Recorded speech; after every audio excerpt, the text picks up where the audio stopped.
Do your own research, they say. But what if my lack of expertise limits me from accessing complicated technical stuff? I am not a smart contract programmer. Lines of code look to me like mumbo-jumbo.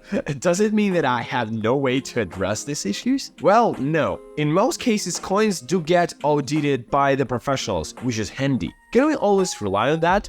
Not really. Watch this video till the end and you will learn what to look out for in dealing with the results of the crypto audit. By the way, please write in the comments whether you use the results of the audit in your decision making. Okay, let's go.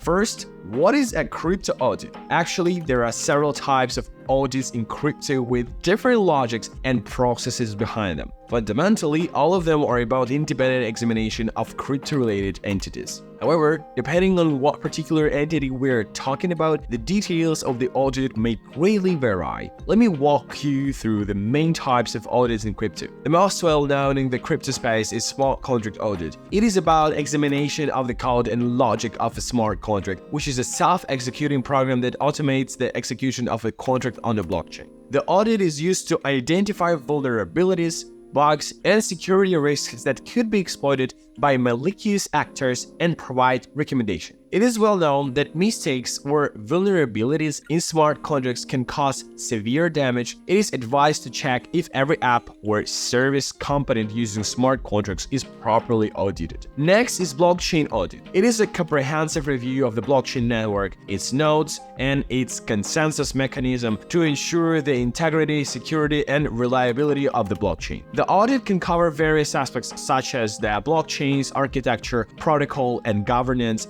and provide insights into the blockchain's performance, scalability, and resilience. Checking the results of such audit is especially important if the coin is designed to use its own bespoke blockchain. There is also a custodial wallet audit, which is an assessment of the security and controls of a custodial wallet, which is a type of wallet that is managed by a third-party service provider. The audit can cover various aspects such as the wallet design, implementation, and maintenance, and provide recommendations for improving the wallet security, privacy, and compliance. Using a custodial wallet in itself is a compromise in terms of security, so if you're going this way in the first place, make sure the wallet you use is at least properly audited. Another important area is exchange audit. An exchange audit is an evaluation of the security, compliance, and operational practices of a cryptocurrency exchange, which is a platform that enables users to buy, sell, and trade cryptocurrencies. The audit can cover various aspects such as the exchange's trading engine, order matching system, and custody solution, and provide insights into the exchange's risk management, anti-money laundering, AML, and know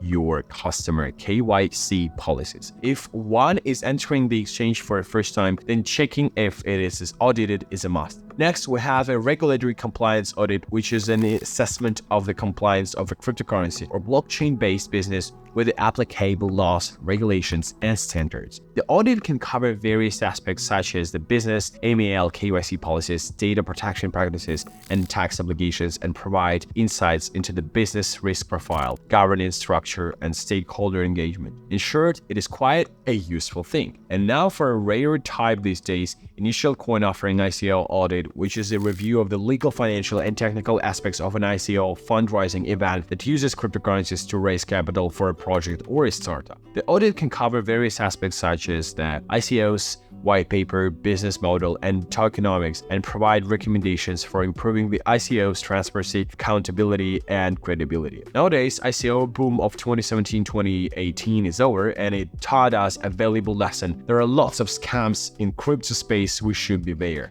And again, the audit is a line of defense against fraud. And finally, there is a good old business audit that crypto companies can undergo as legal entities. It takes into consideration mostly non-crypto things such as accounting, financial statements, operational procedures, environmental practices, and so on. However, the crypto-related stuff can also be evaluated during such checks. And again, if we see that the company is audited by a leading audit firm, then it is a good sign. Like if you welcome any reasonable forms of transparency and accountability that come to the crypto space and do not threaten decentralization.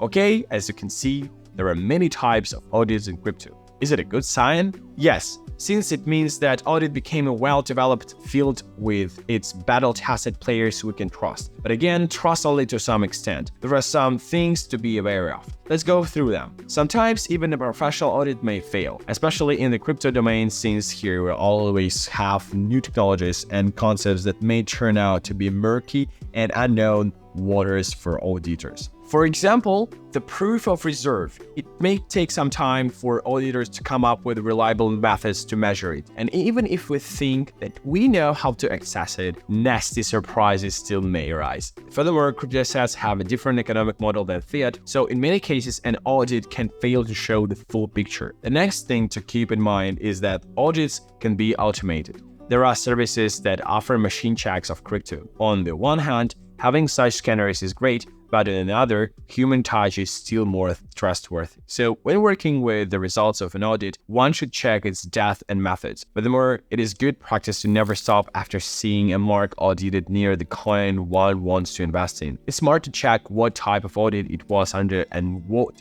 were the results. Sometimes the results will scream scam, don't buy this asset, and so on. It is wise to never stop at their surface, and if one sees only the mark audited and fails to find the actual results of the audit and the info on who was the auditor, then it is reasonable to become suspicious. Another thing to look at is a reputation of the auditor. Sometimes it is worth researching not only the coin but also its auditor. A very long time ago, the Roman poet Juvenal asked, "Who can watch the watchman?" In our case, the answer is simple, and it is we, for the best of our abilities. And actually, we can do one more thing regarding the audit. We can try to cross-check it. A nice touch would be to go to the forums or other sites where tech guys dwell and ask about the coin. And after having the reply, to try compare notes from the audit and the community assessment. Write in the comments whether you sometimes ask more experienced people from the crypto community for help.